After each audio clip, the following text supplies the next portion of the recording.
Well, hello again, Talking Ballers fans. Welcome into episode 3 of season 2. Can you believe it, Trevor Wilt? We're already on episode 3. We got a great one for you today. You don't want to miss it. Mr. Joel Johnson's in the house. Episode 3 coming your way next.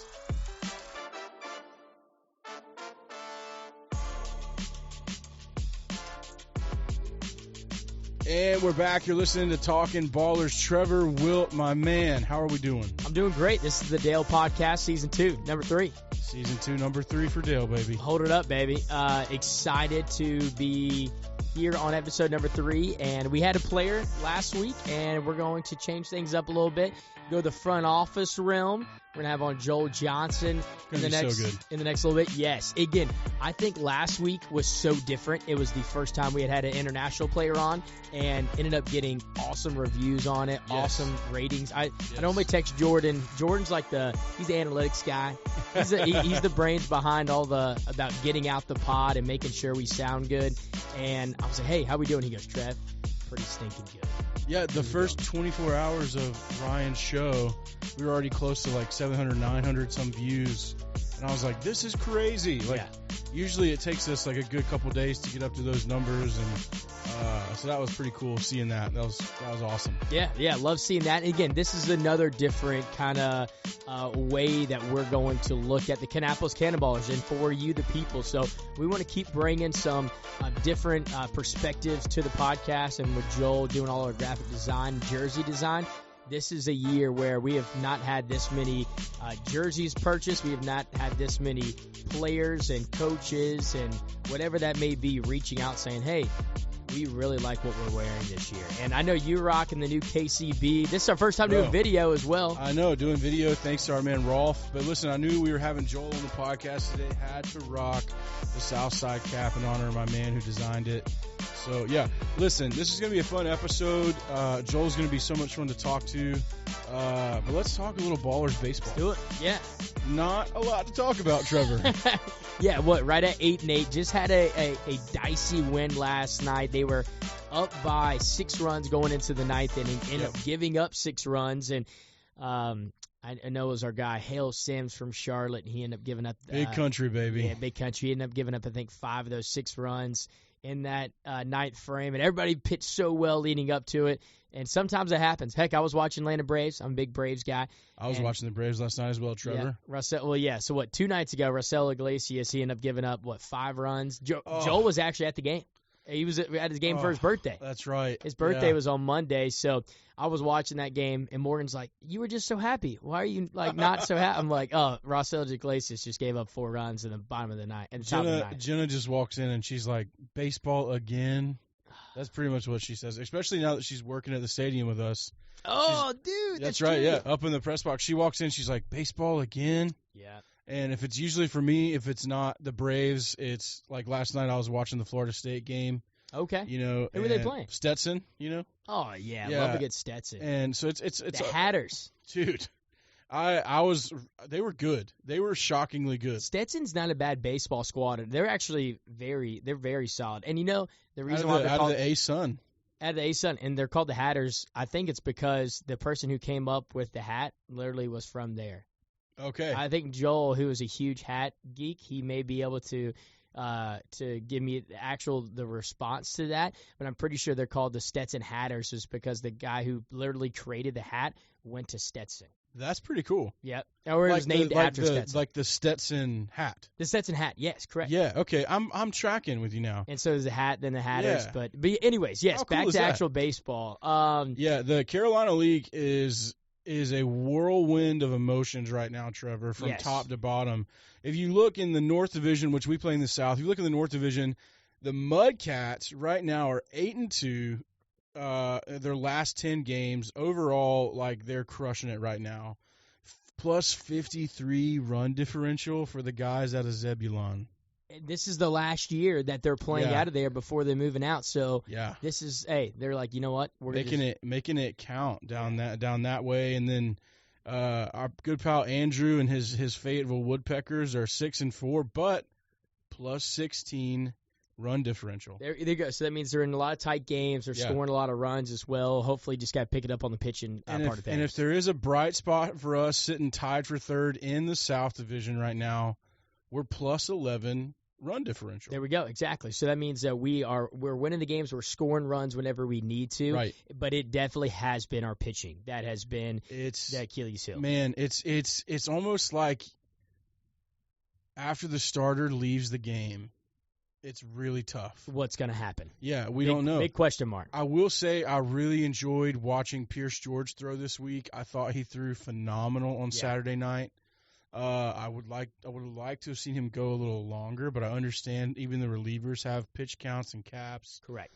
I loved seeing King George throw a little proclamation up there on the Towel City Terrace. Dude, that was crazy. Dude, guys, he hit the ball. It was hard. Yeah, I mean, way over 400 feet, and it almost got to the first level of the apartment, so the condos that are up there. So yeah, got it into the Towel City Tavern. Ended up getting it. I ended up getting the ball, running down, getting him to sign it post game, and then we got it to the guy who received it. It was his birthday that day. Let's go. So we ended up getting that. So I think his name's Eric or something like that. Apparently he made his entire life. That's but awesome. he might have had a few baller beers in him that night. So I don't know if he knew exactly who hit it up there. Yeah. But it was definitely one for the night where even Steve from Caber, Steve from Towel City Tavern, Steve Steinbacher, he's like, dude, was that the first one? I was like, that was the first one. Was it the first ever one hit up there fair? Personally, the first one I've seen fair. I know for a fact no Cannonballer has done it. Yeah, I will say that. Now you have me second guessing myself here, but I will say that's the first Cannonballer. Yes, I think it's the first Cannonballer. Again, yeah. Joel, he's not our Kannapolis historian, but I believe that Dan Haloti technically is. But I think Joel, he's got us all. He's a baseball guy through and through, so we're gonna have a lot. But he'll probably know that answer. But nonetheless, it was still there were still a lot of good things that we could take from last week. Even Braden Montgomery, the guy's a 14, 15 game hit streak in the first 14, 15 games. Yeah, man, he's doing what a first rounder should do. He is as advertised. Yeah, that's what he is, and it's awesome to see. And great dude. Yeah. Hopefully have him on the pod here soon. We're working on that for next week or the week after that. But you never know how long he's going to be here. I know Rolf already had a sit down interview with him, did a feature story on him a couple weeks ago. Great guy, and it is cool, though, whenever you're a top prospect, Jordan, and you play like one. Yeah. It's not easy to do. I can imagine it's probably a pretty big weight off of his shoulders knowing – I mean, think about, like, he's got a lot of stuff attached to him right now. Yeah. Like, you think when you hear that name, Braden Montgomery, he was a part of the big trade. And Garrett Crochet trade. Yes, yeah. With the Red Sox. And so he comes over. He comes from the Red Sox to the White Sox. You're the centerpiece of the trade, right? Yeah, big deal. And then he starts in K-Town, and he's showing out. Like, let's be real, dude's showing out. Yeah. And then Lyle Miller-Green's hitting the ball well. I think there's a couple other guys. Nick McLean's hitting the ball well. Nate Archer. Nate Archer's hitting the ball well. I love that we shifted. 18 into the Bonnemer? Yeah, Bonnemer into the leadoff spot. Yeah, that was a good call. He's got a Christian walk-up song too, bro. Yeah, that was a really honestly. Let me be your shelter. Come on, sing it, baby. Wait, never leave you. Never leave you all alone. Never leave you all alone. I can be the one to call. Something like that. I don't know. Normally I just kind of go with it. You know what? The whole podcast world is welcome for that. That was you're just all so welcome. I tell you what, though, I really like Chad Pender's making some moves with the lineup, tweaking some stuff. You can see him making like some really conscious decisions with the lineup, with the batting order. And to me, I see the fruits of it. I see what he's doing. Tough week for our boy Ryan last week. Ryan Burroughs. Yeah. Feels so bad Ryan, for that guy, I love man. you, buddy. Tough week for him. Yeah, tough week for the Ducks. But you know what? Has nothing to do with coming on the podcast. I'm going to throw that out there. Yeah, I had people say, hey, podcast curse? Joel was like, Trev, should I come on? I'm like, no, we're fine, dude. We're fine. We got a good track record, all right? Yeah, think about Matt Hogan. Matt Hogan. We were gonna sit on that one forever. Got to play AA baseball like a couple weeks after we had him on the pod. That's right. And other than that, we have no success. I'm just kidding. No, we have tons of success stories. And but yeah, it was a tough week. But he'll bounce back. He's got such a good head on his shoulders. Does, man. And even whenever we finished doing last week's pod, we sat in my car when I drove him back to his place. We sat there for like 15 minutes, and we just kind of chatted about life. And he was telling me what all the things he's been going through, and things he didn't exactly want to share on the pod, but such a great guy. So excited to want to see him, of course, to continue to flourish. And he's a guy who did so well last year during the playoff run as well. Yes. And he really ticked it up a notch in the playoff run. But just really excited to hopefully see him start to see some green numbers. Yeah, it's gonna happen when you have a guy like him who has, plus. I think he's gonna be fine. It's just baseball, as we talked about it last week. It's a fickle friend, But I'm excited. I think that the Ballers, even though starting off 500 through the first few weeks of the season, not what we're used to from last year, but it's a different team. That's minor league baseball, different team, different year, and it changes from year to year. And that's what we have to deal with right now. And then with us being in low A, we also lose our guys when they start playing well. Correct. And so that's a tough thing about being a fan here in Kannapolis. But hey, you're going to Myrtle Beach, so I heard we had a lot of fans going to Myrtle Beach. By a lot of fans, awesome. I mean your boy Trevor's going. Hey. Me and my whole entire fam, we're going to make a trip of it. It was supposed to be a creative trip with me, Rolf, and Joel, and also Natalie. But Natalie decided to do a few other things, and then now my family, they found out I was going, and I have aunts and uncles up there. Are down there. They're like, hey, let's just make it a family trip. So now I haven't seen the family in a while. So now it's gonna be that's great, man. I think that's gonna be. I'm not jealous at all. Yeah. My wife is also going out of town this weekend, leaving me at home alone. Not jealous at all. Oh wow. I'm just kidding. She's gonna have a great time. She's going to Gatlinburg, Pigeon Forge, and girls' weekend. Girls' weekend, and is it a bachelor party, bachelorette, or is it just girls' weekend? Just a girls' weekend. And sometimes you need that getaway, dude. And your boys at home watching the dogs, bro. Come on, and you're a dog, man. So dogs watching dog. Come on. Dogs watching dogs, baby. Let's go. No. But yeah, so I mean that's cool. I'm glad you guys are gonna get to go down there and see the Ballers in Dirty Myrtle. Yeah, good old Dirty Myrtle Beach, baby. I haven't really had too much time to go down there lately, and I enjoy it. Although I think I'm pretty sure Myrtle Beach just got voted one of the top 25 most dangerous cities in America. Seriously? Yeah, but it's okay. I mean, hey, it's Dirty Myrtle for a reason. So you just don't go to Myrtle. You just stay in North Myrtle. You go to the game, and then dude, Monk's Corner's cool.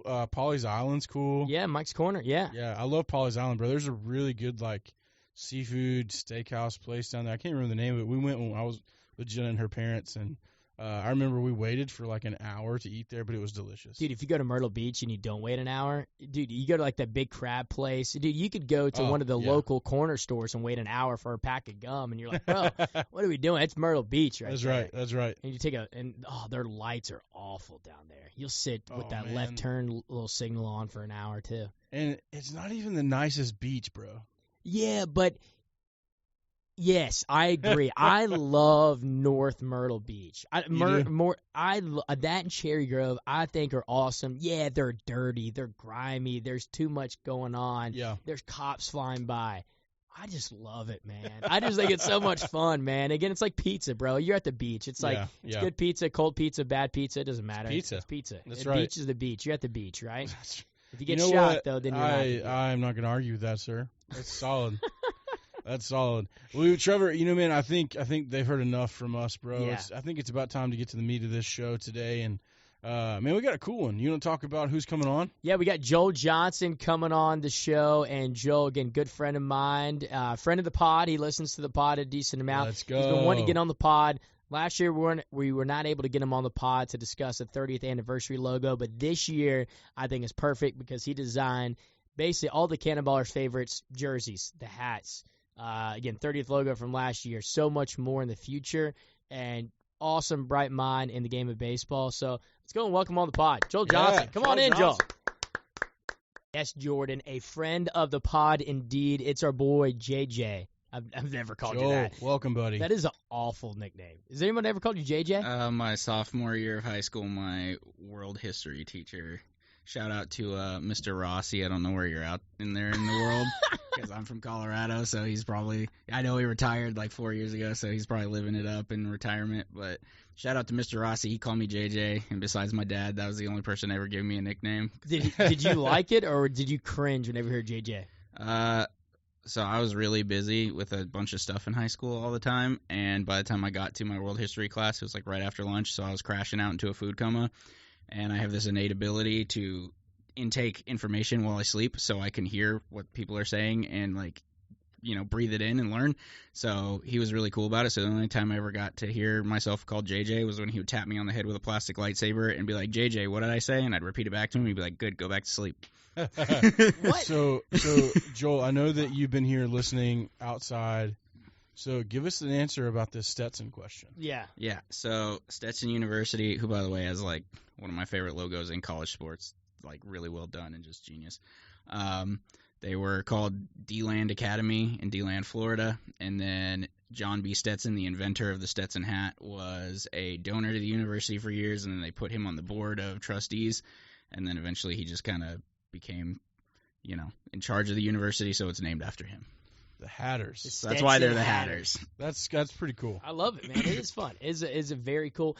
And for you to say that you really like someone else's logo, I don't hear those words come out of your mouth. I was going to say, often. Joel doesn't say he likes stuff a lot. Because you are, again, you're almost a Simon Cowell, I would say, of like the art form. Just because, again, you have a very high standard whenever it comes to logos. But again, we're going to talk about logos a little bit later. But we can talk about our stuff now. Dude, you're repping right now, rocking the Ajolotes de Canapolis, which is awesome. What kind of colors do we got, dude? I mean, I know what they actually are, but what are they to the peeps? You mean like what do they represent, or? No, I guess, yeah. Do they represent anything? So again, the Ajolotes de Canapolis is going to be our Copa brand, and it's got the A on the left sleeve right here. It looks so good. What is that called That A logo is like my favorite side logo we have right now. What is that called? So it's not called a side logo. What is it called? An alternate logo. So it's just an alternate logo. Just an alternate logo. The A for the Ajolotes. And then we got the Ajolotes de Canapolis. We got pink, and then is that lime green? Yeah. Or I guess the Seahawks would call it a shade of green, action green. But Let's go. And then Jordan is a huge Seahawks guy. He knows. So man. wait, and then of course we have the navy-ish, right? What is that? Yeah. Is it navy? This is just navy blue. I looked into the exact shade color code wise that the Mariners use because I think they have a nice balance in between like too light of a navy, but for sure so dark that it looks black like the Yankees. So yeah. I was like, need something in between, so I went with their exact shade for that. Just in terms of colors though, it's like Copa. If you look historically at what minor league teams have done, it celebrates Hispanic heritage, and Hispanic culture and festivals are known for color and flash. So I knew that there had to be bright colors, but I didn't want the entire jersey to just be pink or green and crazy and in your face and have everybody not want to wear it. So had to, create that contrast. And yeah, 2 shades of pink in it just because typically, there's all kinds of different variations of colors in axolotls, but the typical one people think of that's most common is a light pink one with like bright pink gills and bright pink frills on the back of their tail, that kind of stuff. So it was just like 2 shades of pink, and then the green, I just, ever since I was a kid, especially when I saw it on the Seahawks and stuff and Timberwolves, I've loved the shade of green. I think it goes well with navy, and then the teal is actually a nod to me since I was designing it because that's my favorite color in the world. So I was like, I got to get some teal in there. So that's awesome. Yeah. You guys want to hear a funny story about me and the axolotl name? Oh, Lord. Do you know how to spell it without looking at the paper? No, I don't. I don't at all. I can. It's probably easier to spell ajolote than axolotl. I think so. Yeah. I think I actually misspelled. I definitely misspelled axolotl whenever I was typing up our run a show. Yeah. And then I spelled ajolotes correct. So, yeah, you are right with that. All right, what's your story? So I thought that axolotls were fictional animals. Like, genuinely did. Like, I thought they were like Mexican folklore, like a chupacabra. Did you feel like a dummy? Yeah, when I found out that they were real.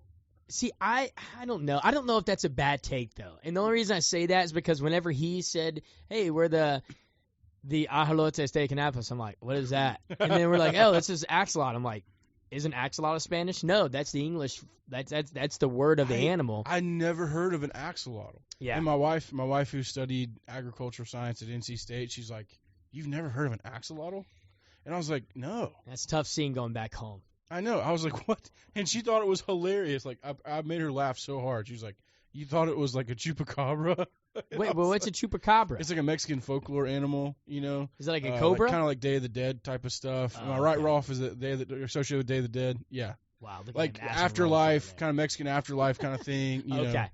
know? And I was like, wow, man, I feel really dumb now that I was like. I bet you 6 or 7 of 10 people listening to this right now, before this conversation or before we came out with it, they're like, I don't know if I knew exactly what an axolotl was. Right. I would think, unless they have a kid. If you have a kid who's 5 to 10 years old. Yeah, into Minecraft apparently. Yes. So wait, Joel, that's a great segue into why did you pick an axolotl? So when I first moved here from Colorado and started working on some stuff with the Cannonballers, trying to up the uniform game and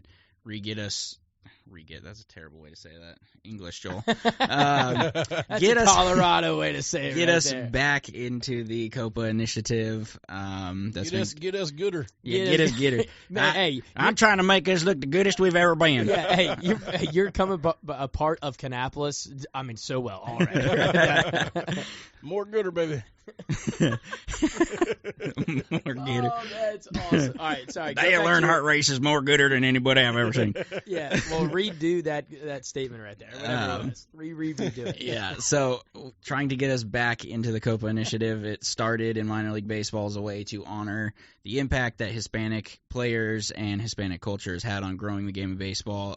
First year, I believe, was 2018, and the Kannapolis Intimidators back in the day had Los Rapidos. The Rapidos. Los Rapidos. Ultimately, the first one got a cease and desist because it looked exactly like University UTSA, UTSA. And then they redid it and then did a new version of the Rapidos for one more season. And then apparently some Hispanic season ticket holders and fans that had been going to games made it known that Rapidos doesn't really mean anything. It doesn't represent. It just means like go fast. It doesn't mean, and everybody thought it was like, it meant speed. And so like it didn't resonate with people. So it got scrapped. And so when I got here trying to bring us back into the COPA initiative, I worked with Miss Sandra over at El Puente Hispano in Concord. And we hopped on a phone call and talking about ideas for what could work. And she was kind of stumped too. She's like, there's not really a lot that stands out to me about Hispanic culture that correlates with Hispanic culture in Kannapolis. And then she said a quote somewhere along the lines of, the beautiful thing about being Hispanic in the Kannapolis Concord area is that you don't have to abandon or hide your Hispanic heritage in order to be welcomed and adapt into American heritage and traditions and customs. And so when I got back to the drawing board, I just kind of hit Google and I typed in like iconic or important aspects of Hispanic cultures, found a website that broke it down by countries. And when I was reading through Mexico, it listed some iconic animals in their culture's history and flowers, different things like that. And under animals, it said wolves were important. The eagle was important, which is on their flag in Mexico. And it gave a little description of each type of animal and why they're important. And then it said axolotl, and it said axolotls are the only amphibious creature that doesn't have to abandon its aquatic traits in order to adapt land traits to live on both land and water. So I was like, perfect little metaphor for what Sandra said about the Hispanic community here in Kannapolis. That's and cool. This animal, it had a nice little tie. And then I came to find out that the axolotl is endangered, and there's a lot of work being done to try and keep their population up and bring them back to, healthy levels of population out there.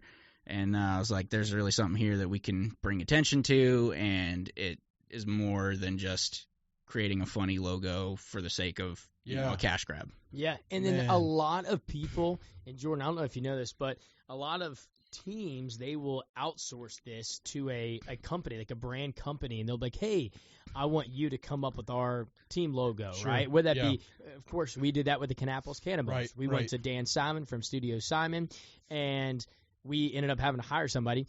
we didn't have to hire somebody. Well, technically we did hire you, but we hired you as a full-time person, and then you just decide.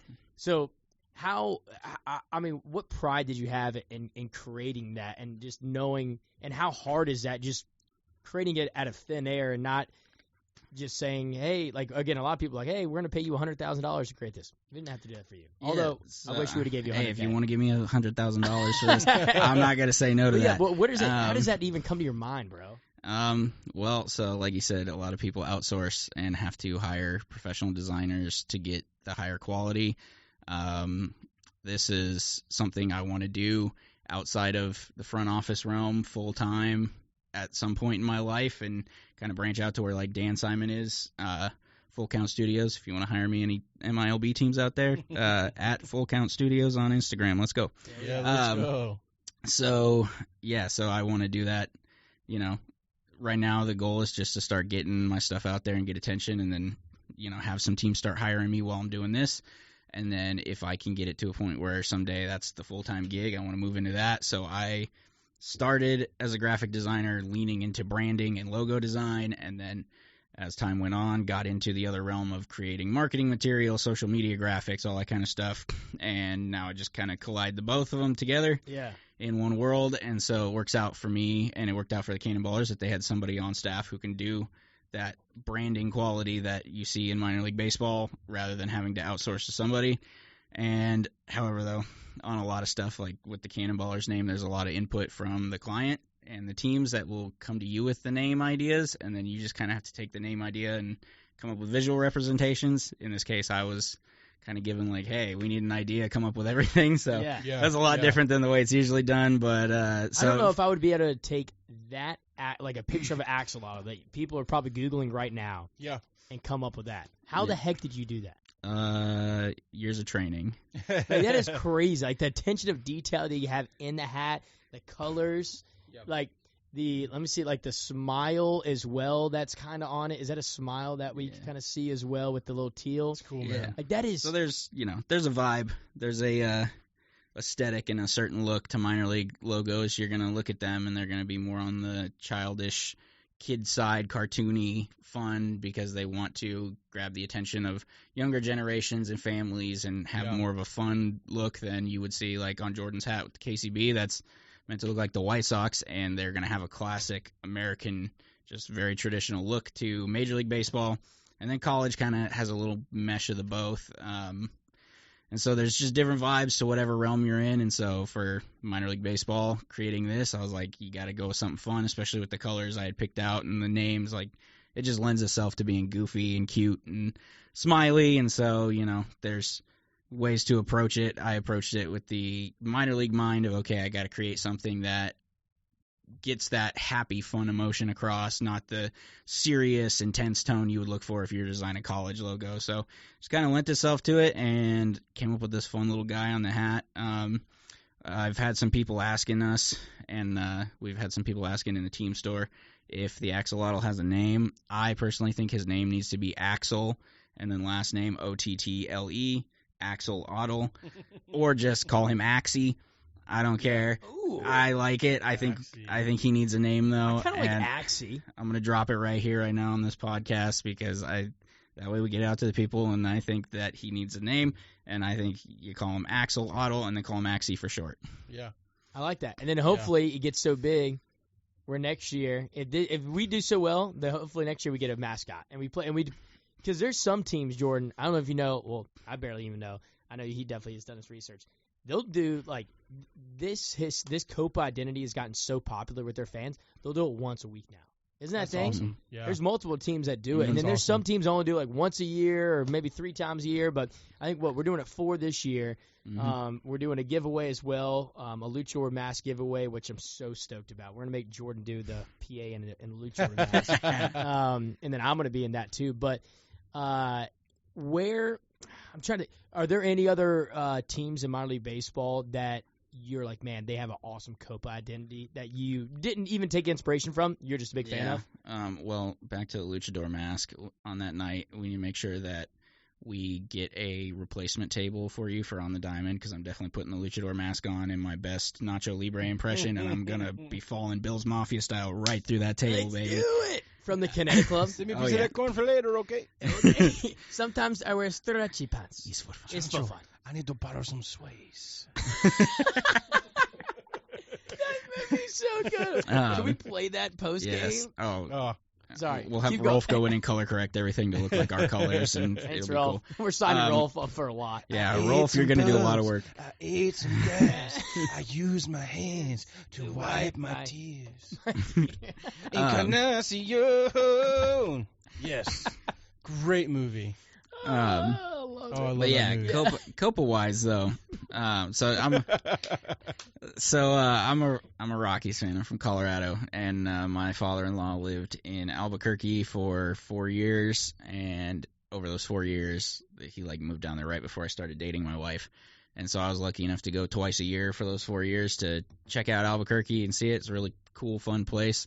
And we would go to Isotopes games, and that first year he lived there was the first year of the Mariachis, which from then has just become its own thing. So I think they honestly could rebrand the whole team from Isotopes to Mariachis, and their fans would be completely fine with it, because cool, yeah. they support it so much. Their ballpark is absolutely loaded with people when they do it, and they have mariachi bands out. They have I saw a video last year where they had a guy out in full Dia de los Muertos style makeup and garb, and he had stilts on. He was walking around the ballpark and was 8.5 feet tall on these stilts, and they do it up. They got a really cool theme, and it's gotten so big now that they have minor league baseball club services. We have a limit on certain things, so we are allowed up to 3 Copa hats and 2 Copa jerseys. So whether that's, we did axolotls and came up with a second one to go along with ajolotes and created a secondary identity for Copa, or if we just created 3 Copa hats and 2 Copa jerseys related to all this, we could do that. And so for the Mariachis, they have their regular look,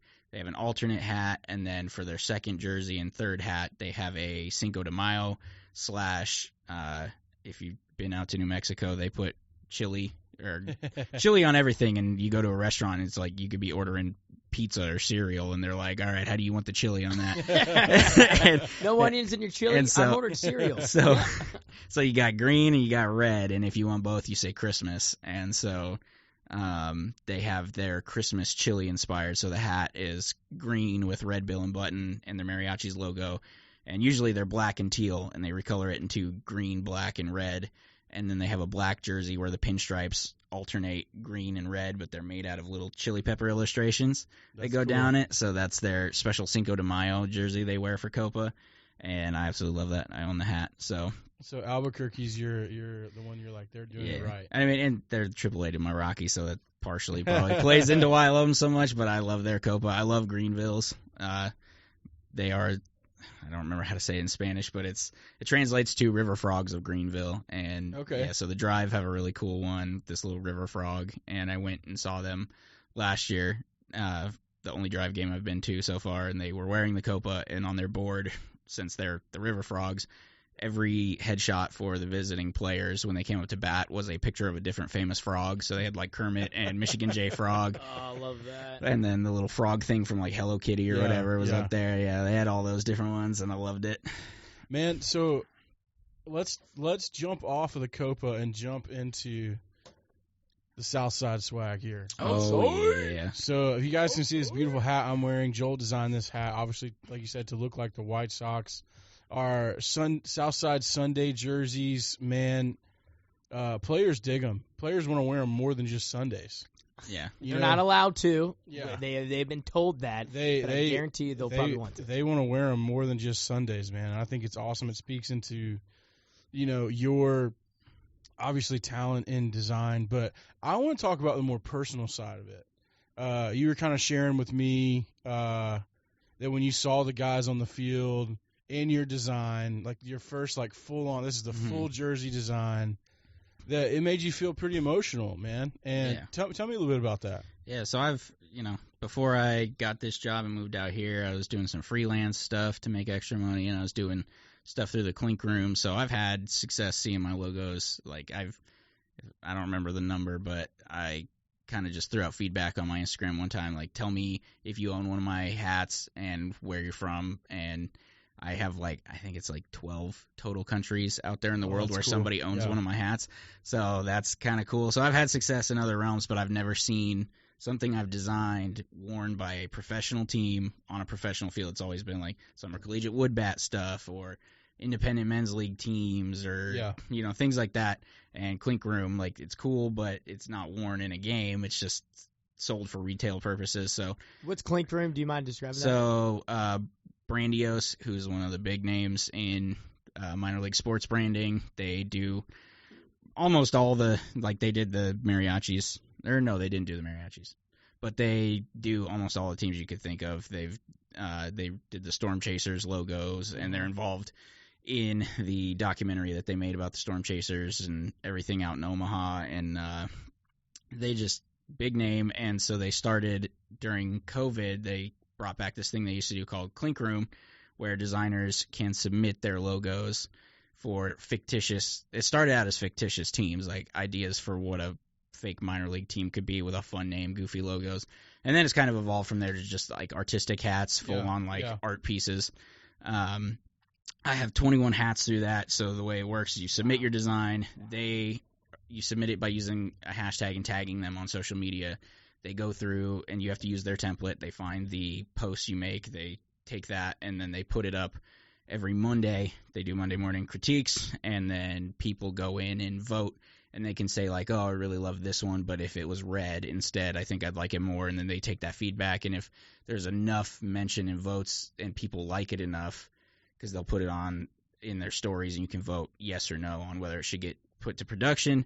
And then if people like it enough, they go ahead and they let you know, hey, we're going to put this through to production. Here's a contract. You sign. You get royalties from certain sales going forward and all this stuff. Yeah. And they go through the legwork to work with New Era and put it out there and sell it. So you have 21? Yeah. I didn't freaking know that. Yeah. We're learning stuff. Dude, that is so cool. Keep going. And one of them, so it's kind of like having it on a pro field.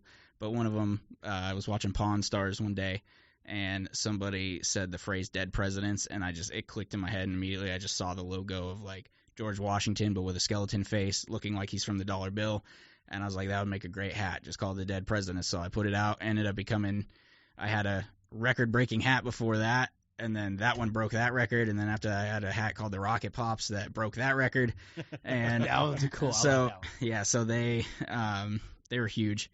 A lot of money that they made me. It's how I was able to afford the ring when I proposed to my wife. Let's go. But so Dead Presidents ended up.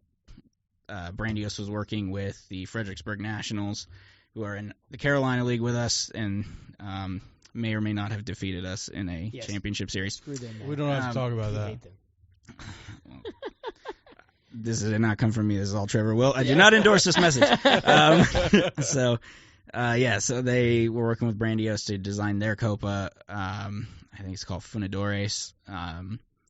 And they wanted, since their whole branding is themed around George Washington, because they're the Fredericksburg Nationals, they have a logo of George Washington swinging an axe like a baseball bat. So we want to do something with George Washington, but we want it to be like a Dia de los Muertos sugar skull version of him from the dollar bill.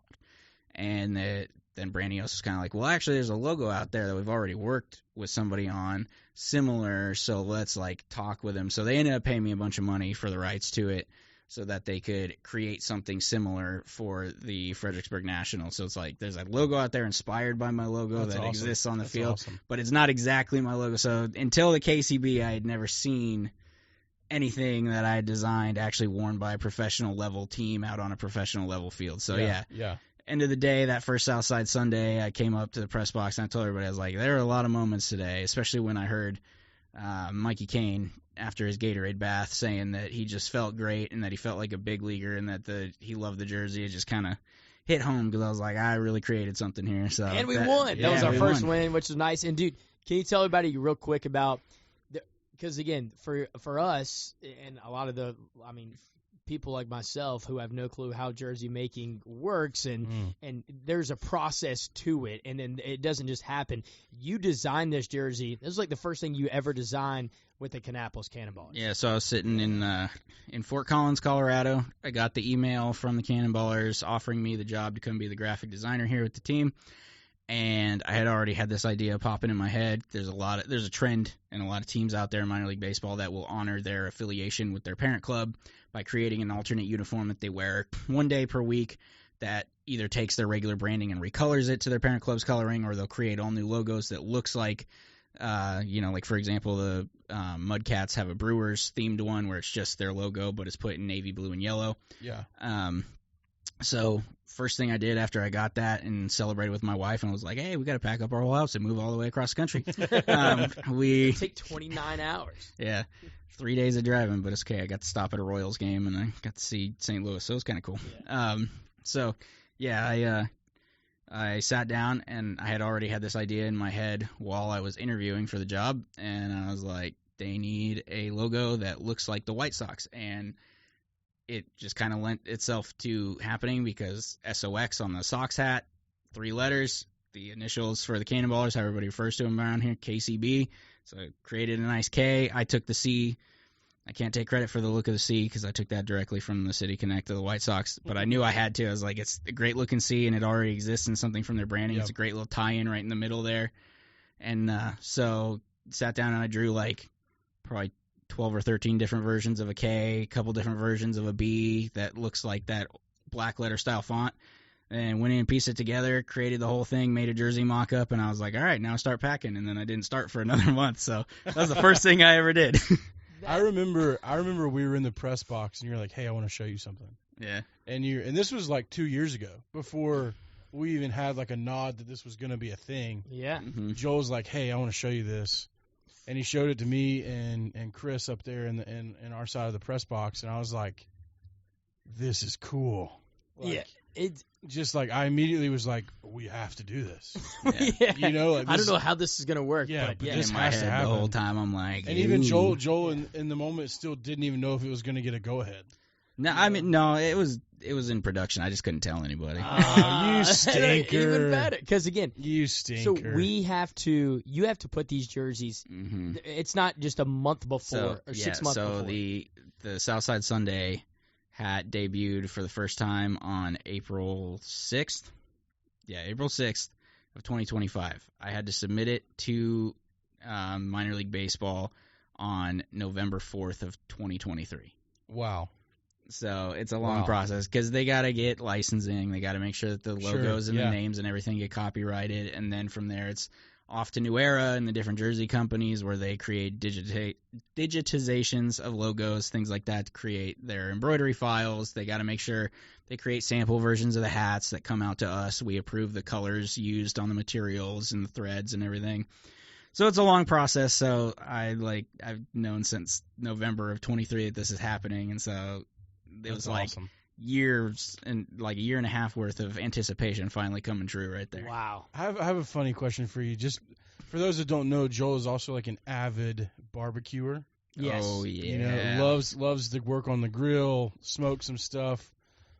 Is there like a work ethic comparison to smoking a good piece of meat low and slow to creating the KCB Southside Sundays slow and long process? Like does it kind of help like with your... Yeah, so the fun... That's a lot of patience, bro. Yeah, the fun Joel thing... doesn't have a lot of patience, so... that's a lot of patience, man. I'm just kidding. Yeah. So actually it's like doing my job, it's both opposite ends of the spectrum depending on what it is. Like if it's graphic design work for social media, marketing, getting stuff out, like especially when we made it to the championship, that was like I immediately had to sit and turn around everything and start creating playoff graphics and stuff. So it's like on that end, it's just like bam, get it done, go fast.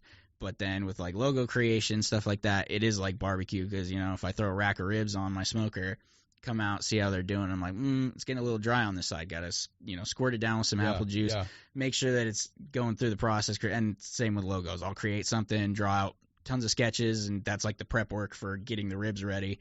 And then when I start creating it digitally, I'll look at it and I'll step away and let it have its 30 minutes, come back to it and be like, yeah, no, I hate this, and then restart some parts. And he's done that multiple times. Like, Trevor, you know what I told you? And I liked it. And you said you liked it. He goes, I hate it now. Yeah. Like, I just scratched the whole thing. Honestly, I think that's just part of being an artist. I think every artist out there in the world goes to the same thing. You start by any graphic I've done, like even our final score graphics and stuff that go out every day. When I initially made the templates of how they were going to look for the year, I was like, I love this. And now every night when they get posted, I'm like, I hate the way that looks. Yeah, I don't know. You just get to a point where you're like, I hate everything I do. I don't hate the KCB. I don't hate the axolotl. And I don't hate the alternate logo or this jersey or anything, but a lot of stuff that I've done, I look at it and I'm like, wow, I hate this now. Man, well, I tell you, dude, just from like a fan's point of view, people are buying the dickens out of them. And it's awesome. Did people say that in Colorado? Buying the dickens out of that. No, my grandpa probably did, but he's from Missouri. That's what we say here in K-Town. Yeah. They are that, and dude, that perfect segue real quick into the red jerseys. Yeah. So again, you didn't come up with the Kannapolis logo, the Kannapolis K or anything like that, but what was the inspiration of like, hey, we need a red jersey? Yeah, so on National Jersey Day, which I think is like October, something like that, October in 2023, some stuff went up on the story on Instagram for the KCB account that was like, hey, what do you like about our jerseys? What don't you like? What would you like to see? And I sat and I went through the answers and I compiled like, what did we get the most answers of? What did we get the least? To obviously not consider, because if there's not a big public outcry for something, you don't want to create something that might not sell. So I sat down and looked at what everything was, and the number one thing we got was red. Like some variation of you guys need a red hat, or you guys need a red jersey, or people are like, create a red hat and jersey. So I sat down and I was like, well, that needs to happen. The second most mentioned thing was a powder blue jersey. Powder blue. Still working on Matt Millward on that one. Listen. I can speak for all of the Talking Ballers family. Mm-hmm. I feel confident in this. Mm-hmm. We would look really sick in powder blues. Yeah. Top and bottoms. Top and bottoms. Mm-hmm. Not just powder blue tops. We want the bottoms, too. Yeah. Let's go. So, Here, second. yeah. Whatever that means. Yeah, so let's do powder blue. Let's go for it. But that was the a second. powder blue that Joel designs. Yes. That's the stipulation. Well, my Correct. goal with that, the way I've been looking at it, is I think we need to do a kind of a city connect. Oh. But I want to approach it as a faux back, kind of because the whole reason we're called the Cannonballers, the whole reason that this town exists is Cannon Mills, Charlie Cannon, all this deep-rooted history with mills and cotton Towels, production, yeah. towels, all these things.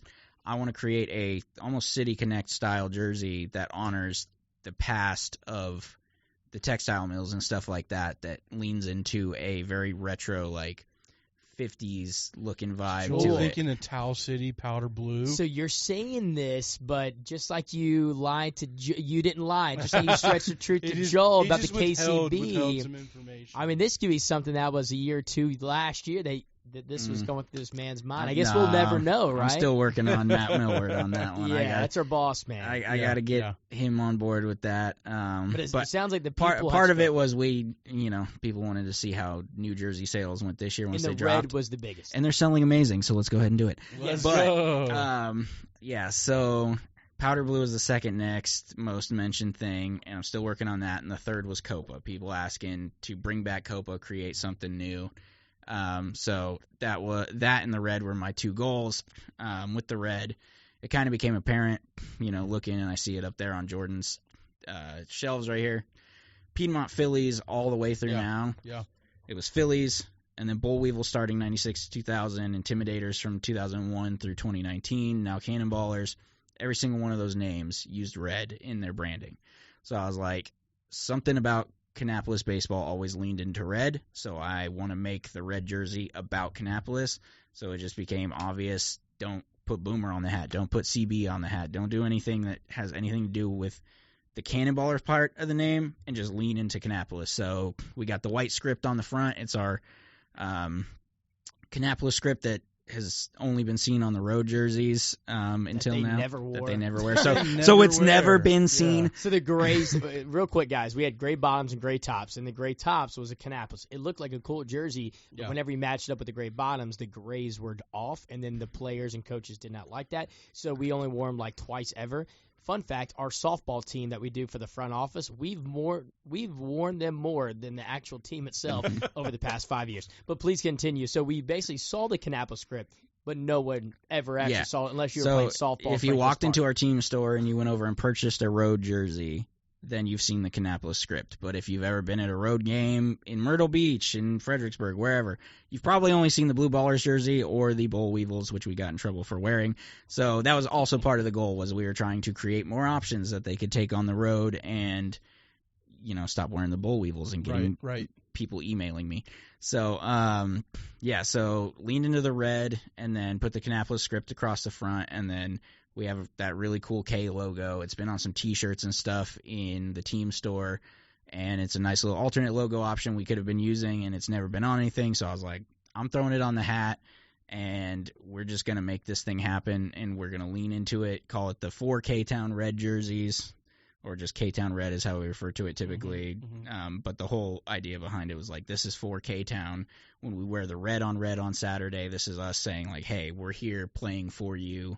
This is all about the community. So like red brick, red dirt, the red on the Swanee, red on the gym theater, red for cheer. Hey, come on, let's go. Yeah, man of the pod right there. There's just so many red, like again the Patterson Farm thing that we have going on. There's just so much red around, and then of course all the red, like you said, back in the day as well. So again, Red I know Cannon Mills sign. Yeah, Red Cannon Mills. Yeah, that's very true. So I know we've talked about the jerseys that you've created. I think we've already talked about some of your favorite jersey hat combinations as well. Are there, let's see, I don't know. I know a favorite hat jersey combination for the players, and that's the red on red. Red on red.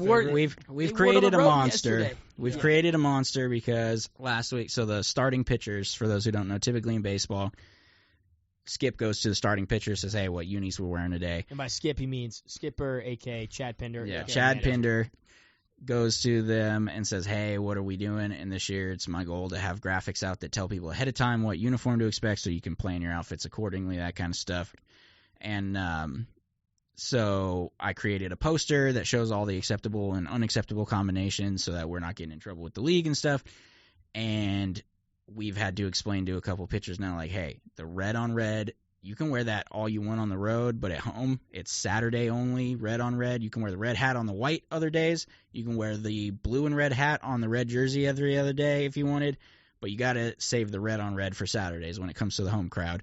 So what did they do? They go out and they wear the red on red like almost every game on the road. And we've created a monster. I was like, Trev, that's all they want to do. They wear the red hat with the white jersey if they want to go with the white look. And I'm like, we created a monster. All they want to do is wear this red. And then we were asked, they're like, one of the Latin players, he doesn't know any English. He's like, why? And then he wanted to wear, I think it was the pinstripe or the red on red. He's like, why can't I do it? And they were trying to tell him, and he like wasn't understanding. They're like, just you cannot, like they're basically going to go get the jersey, throw it in the trash, and be like, all right, now pick from these. Yeah, I think if we allowed them to wear the pinstripes whenever they wanted, that's the only jersey that would beat the red. They'd probably wear that all the time. Yeah, they'd probably try to wear white on the road and get in trouble. Man, I think you do such a great job, Joel. And Thank you, sir. I thoroughly have enjoyed getting to know you and having you around the press box. It's awesome to know, like, you kind of have a little desk right behind me where I sit, which is kind of cool. Do you actually like it or no? Yeah, I do, man. Okay, good. It's cool. Like, it's nice. It's nice because Joel will come in there, like, because most of the time Joel's like walking around doing social media stuff or graphic stuff, and like, you guys see on social media, like when we have like a big home run, like Joel's the guy that's posting that stuff through, what is it, Diamond Link? Yep, Diamond. Go in there, Diamond, cut it up, and then. Yeah.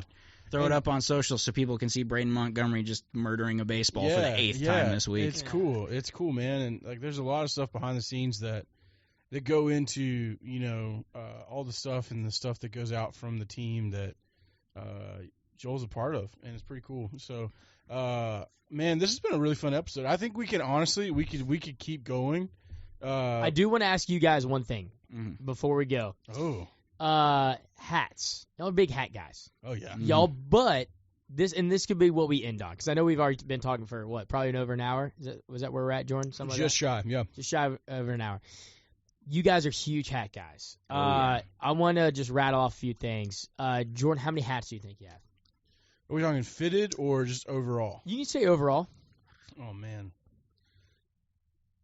Too many. Give me like 50, 200, 100, 500. 25. I would say between 50 and 75. 50 and 75. Joel, big hat. Yeah. Joel, big hat guy. How many you got? In the 900s. Oh my goodness. Guys, I'm telling you, has one of the most impressive hat collections. He must have like a hat room. He does. Yeah, I have a man cave room. I just went to his house the other day for the first time to get my haircut from his awesome wife. Like all hats. Shout out Kelly. She's awesome. Sambuco Barbershop. Go get your haircut and drink some whiskey. What is it? Sambuca. Sambuco Barbershop. Guys, she is phenomenal. I got the kitchen haircut. Literally was in there, but yeah, you can get like free beer and free whiskey at their place, and you can just get a haircut. It's not that bad. Oh man, look up Miss Kelly. But anyways, all right. So you have like 900, which is crazy. Jordan, what started your hat fetish that you love?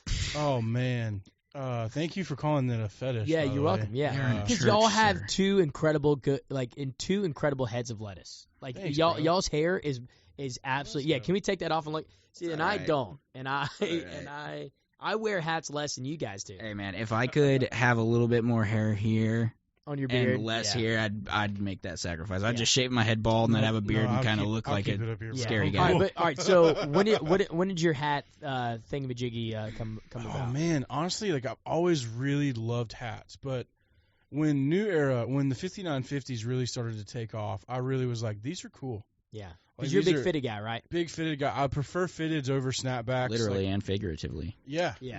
Big fitted guy. Yeah. Like I wear a 7 and 7/8. Yeah. Or a 7 and 3/4. Either one of those two. If you're a hat person, you know you can sit between two sizes pretty well. Mm-hmm. Joel knows my hat size. 7 3/8. And sometimes I forget, but then he knows. He'll be like, Trevor, I got you 3/8. I'm like, golly, I thought I was a half. He's like, no, you're 3/8. So it's basically forever that you know. And you're a ball player growing up too. Yeah, but even like when I played ball, like we never had New Eras because they were like super fancy hats. True. Mm-hmm. But I would say honestly, my first New Era hat that I was like, this I want more, was the 2017 or 2018 Charlotte Knights batting practice hat with the K. Wow. It was the all black kind of mesh New Era with the K, Diamond the era. sword K. Yeah. That hat, I wore that hat, and I wore it so much that I went back and bought another one, and then I went back and bought another one because I loved that hat. Like I just wore them till they were like grungy, and then I would go back. Gotta get another one. So 3. And then they discontinued it, and it was my favorite hat, bro. Like it was my favorite. It went with anything I wore. I think they still have some They do? at the Knights, yeah. Man, Last time I was there, they had them. I just gotta I want one so bad again. Like I love that hat. And then from that hat, I just started like buying like minor league hats. Like I bought like a Tacoma Rainiers hat. I bought Frisco Rough Riders, Round Rock Express, the Daytona Tortugas. That's one of my favorite hats, the Tortugas hat. Like the old Tortugas, not the newer ones where they do too many colors. Like kind of like the basic, like they're kind of like green green with the royal blue Tortuga. Oh, it's a beautiful hat. And then man, Major League hats. Like I love. I have a Braves 5950 home. Navy blue with the red bill. Love that hat. I try my best not to because I like to wear them. Like, you're not gonna just buy one to wear it once, and then unlike this guy to my right, Joel, and the camera's left. I would say, Joel, you're like a collector. Mm-hmm. Oh, Joel, when is the last time? So you don't rewear hats, correct? I mean, I do. It's just I have so many that I can wear a different hat every day. And I do. I have an Instagram for it, and the whole point is that's amazing. I highlight like what I like about the hat, the history behind the logos on it and stuff, like where it came from and years it was worn, all that kind of stuff. So for me, like I collect hats because I grew up playing baseball and I was always into art and drawing. And I would look at logos as I was playing for these teams growing up because we were lucky enough to actually get like Major League Baseball shirt jerseys and hats in my Babe Ruth league that I played in. So I would just, especially seeing the Marlins and like Tampa Bay Rays on stuff all the time, like fell in love with those logos and colors. And that's kind of where my branding, like everything trajectory started going up. And from there, it's just like, I looked at it and I was like, I love the history of logos. I love the history of designs and seeing how it's changed and honoring. I'm just a massive baseball fan. Like I was at the Braves the last 2 days, or Sunday and Monday for my birthday. I was at the Braves and went to 2 days of baseball. And I just, at one point I stopped and I was just staring at the field with this golden glow on it. And I was like, how can anybody be dumb enough to think there's a better sport than this? I love that. Let's go. And like, it's just a beautiful game. Podcast today. Like, I mean, it's like they said in one of the great baseball movies, Moneyball. it's really hard to not be romantic. Yeah, how can you not be romantic about baseball? Yeah. Oh, that's beautiful. So, well, keep being a hat guy again, guys. How can people follow you on social media? That's exactly what I was gonna say. You got your hat stuff. You have your Full Count Studios. What you got? JWJ Hats. If you want to sit and watch me post hats and talk about why I love them. You do like every day, right? Yep, every single day. Today it's not actually this. I put this on for the podcast. You had Tampa Bay stuff. I got a Tampa Bay City Connect hat waiting for me in the car. That's gonna go back on. Okay. But yeah, if you want to sit and look at my hats and just hear me ramble about them and get opinionated about logos sometimes, you can do that. You probably don't want to, but you can. And then if you want to follow along with design stuff, I've been a really busy person over the last 2 years, so I haven't done as much, but on Full Count Studios, you can see my stuff. You can see Clink Room, and I've had theoretical ideas for All-Star Game logos when they've been hosted by different teams and how you can make cool stuff and all that. So, yeah. It's really cool, man, and I can tell you we're very fortunate to have you. Again, you're brilliant. You have a brilliant mind when it comes to those things, and when it comes to other things, maybe not so much. But hey, now I scored he's a higher Rockies on my fan. ACTs than you. I know. Yeah, I mean, dude. Hey, there's a lot of monkeys out there that can score higher than an ACT and an SAT than me.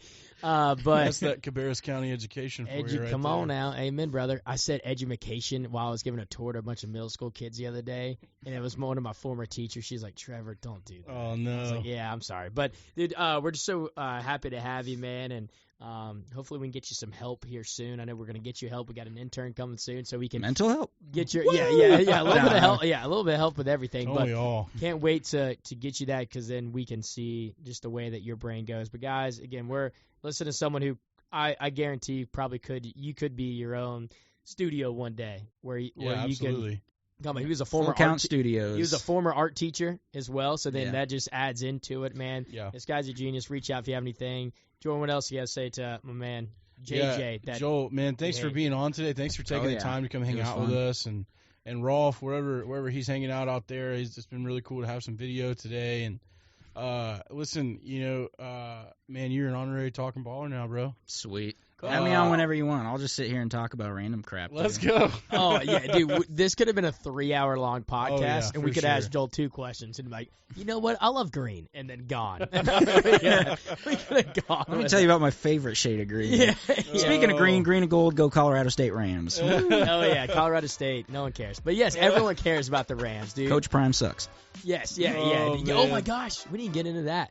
See, that's another. He hates Deion Sanders more than anything. And me, I'm a big Deion. We're big Deion guys. I saw a guy wearing a Deion Sanders Braves jersey behind me, and I told him he needs to burn it. And he was like, "Why?" And I was like, "Because Deion Sanders sucks." Oh yeah. A second pod will have to happen later in the year. Man. How about that?